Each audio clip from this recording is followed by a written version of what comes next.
if we turn our backs and spit in his face, is God still gonna bless the USA? Several years ago, some businessmen in my church introduced me to Sun Tzu, the famous Chinese general who revolutionized warfare. Today, we'll begin with three of his quotes that relate to our spiritual warfare.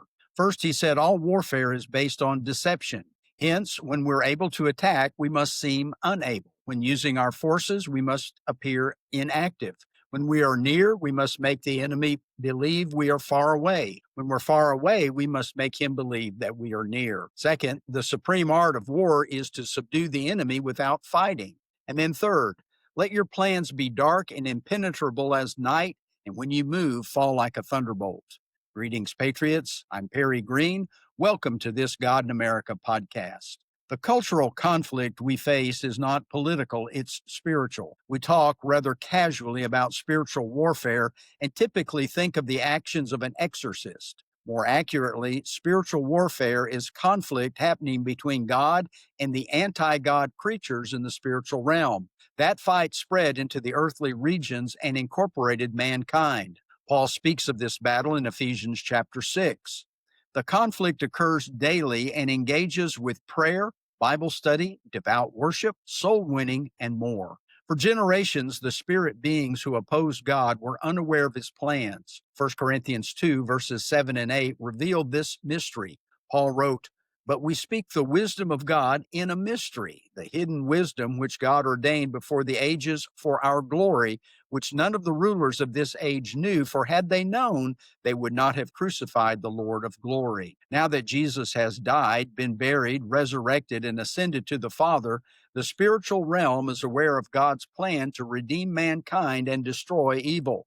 The spirits now know their doom, and the intensity of the conflict with God has increased as they fear their destruction. They're afraid of the success of the Great Commission.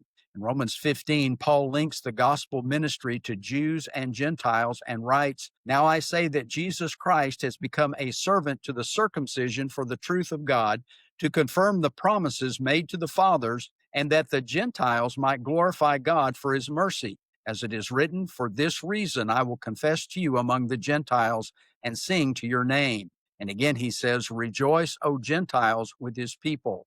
And again, "Praise the Lord, all you Gentiles. Laud him, all you peoples." Then Paul adds some messianic language to his statement in verse 12 of that chapter. He gives the garden imagery to discuss the messianic king and writes, "And again Isaiah says, there shall be a root of Jesse, and he who shall rise to reign over the Gentiles, in him the Gentiles shall hope." When Paul describes the Messiah rising, he's referring to his resurrection. In Psalm 82, the writer describes God's divine counsel, and the Lord promises to judge the gods, little g, that is, the fallen spirits who challenge God and his people. Paul links the resurrection to ruling over the nations and God's dominion over the spirits who are inflicting so much damage on mankind. The final verse of Psalm 82 reads, "Arise, O God, judge the earth, for you shall inherit all nations." When the Great Commission is fulfilled, according to 1 Corinthians 15, God will disarm and destroy the evil entities. Christ has all authority, but these creatures aren't going away until the final chapter comes. In the meantime, they will fight to blind the people under their charge to the realities of the gospel. They hate God and the people he created. They enjoy enslaving us and garnering our worship.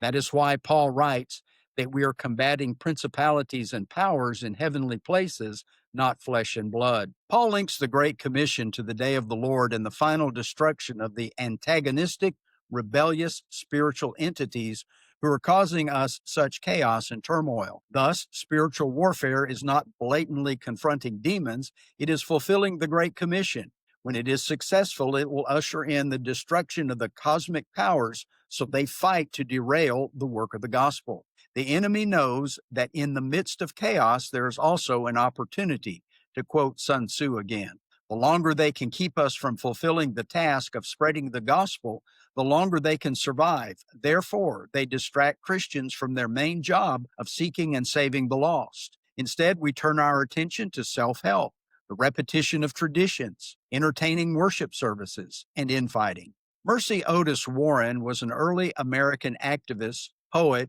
playwright, and pamphleteer during the American Revolution. She wrote an applicable message for our task of reconnecting God and America. She said, America has fought for the boon of liberty, guarded on every side that it might not be sported away by the folly of the people or the intrigue or deception of their rulers. We require vigilance to maintain the nation by fulfilling the Great Commission in our country and in our time.